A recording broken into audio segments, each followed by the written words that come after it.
زيارتنا اليوم المزرعة هذه اللي موجودة في دائرة الأحمر وبلدية الأحمر. ارتأينا أنها هي اللي تكون إن شاء الله منها الانطلاقة، إشارة الانطلاقة لعملية الحرث والبذر لهذا الموسم تاع 2024-2025، ونتباشر خير إن شاء الله هذا العام بعد نزول الكمية الكبيرة من الأمطار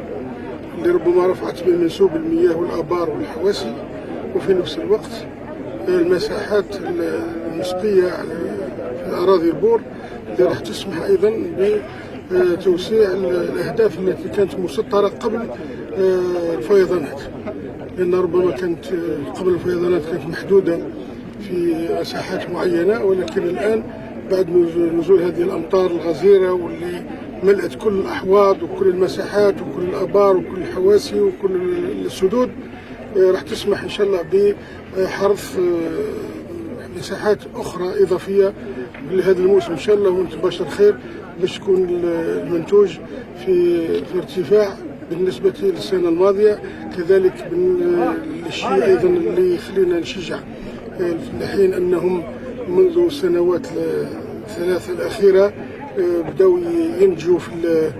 البذور المحلية اللي تعطي منتوج اكبر ان شاء الله، هي اللي راح تكون ان شاء الله